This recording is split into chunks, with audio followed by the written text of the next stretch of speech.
Hi friends, welcome to Anjali home pine. ఈరోజు dry fruits లడ్డూని ఎలా ప్రిపేర్ చేసుకోవాలో చూపిస్తున్నాను. ఇది మంచి హెల్తీ రెసిపీ అండి. ముందుగా ఇక్కడ నేను ఒక 100 గ్రామ్స్ ఖర్జూరాన్ని తీసుకున్నాను. దాని లోపల ఉండే గింజలన్నీ తీసేసి ఇలా మిక్సీ జార్లో వేసి పెట్టుకున్నాను. ఇప్పుడు వీటిని గ్రైండ్ చేసుకోవాలి. చూడండి, ఈ విధంగా గ్రైండ్ చేసుకోవాలి ఖర్జూరాన్ని. ఇప్పుడు స్టవ్ వెలిగించుకొని ప్యాన్ పెట్టుకొని ఒక స్పూన్ నెయ్యి వేసుకోవాలి. నెయ్యిని బాగా మెల్ట్ చేసుకోవాలి.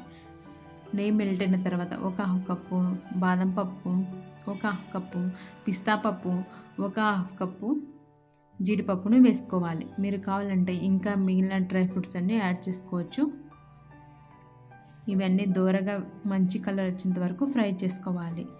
నేను ఇక్కడ 100 గ్రామ్స్ ఖర్జూరాకి ఒక హాఫ్ కప్పు చొప్పున మిగతా డ్రై ఫ్రూట్స్ అన్నీ తీసుకున్నాను. ఇప్పుడు ఇందులోనే ఒక స్పూను ఎండు ద్రాక్షని యాడ్ చేసుకోవాలి. ఇవి మంచి కలర్ వచ్చేంత వరకు దోరగా వేయించుకోవాలి.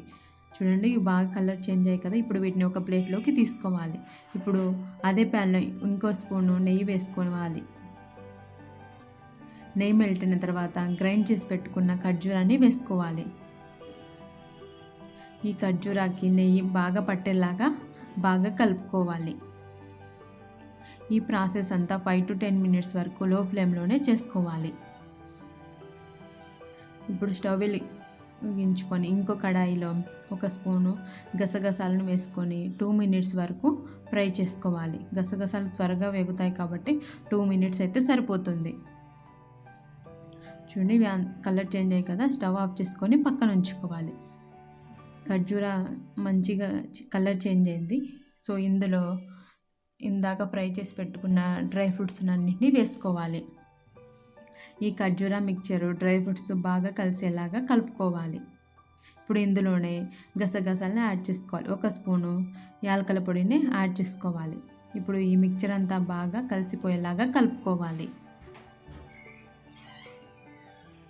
ఇలా 2 మినిట్స్ వరకు కలుపుకొని స్టవ్ ఆఫ్ చేసుకొని కడాయిని దించుకోవాలి. ఇది ఒక 5 మినిట్స్ వరకు చల్లారనివ్వాలి. చల్లారిన తర్వాత చెయ్యికి కొద్దిగా నెయ్యి అప్లై చేసుకొని ఈ ఖర్జూర మిక్చర్ని చిన్న చిన్న లడ్డూల మాదిరి ఇలా రౌండ్గా చుట్టుకోవాలి. ఇలా మొత్తము ఖర్జూర మిక్చర్ని ఇలా లడ్డూల మాదిరి చుట్టుకొని ఒక సర్వింగ్ ప్లేట్లోకి తీసుకోవాలి. అంతేనండి, చాలా సింపుల్గా ఈ డ్రై ఫ్రూట్స్ లడ్డూని మనం ఇంట్లోనే ప్రిపేర్ చేసుకోవచ్చు. ఈ రెసిపీని మీరు కూడా డెఫినెట్గా ట్రై చేసి ఎలా వచ్చిందో నాకు కామెంట్ చేసి తెలియజేయండి. Thanks for watching. మీకు కనుక ఈ వీడియో నచ్చినట్లయితే ప్లీజ్ లైక్ చేయండి, మీ ఫ్రెండ్స్కి రిలేటివ్స్కి షేర్ చేయండి, సబ్స్క్రైబ్ చేసుకోండి.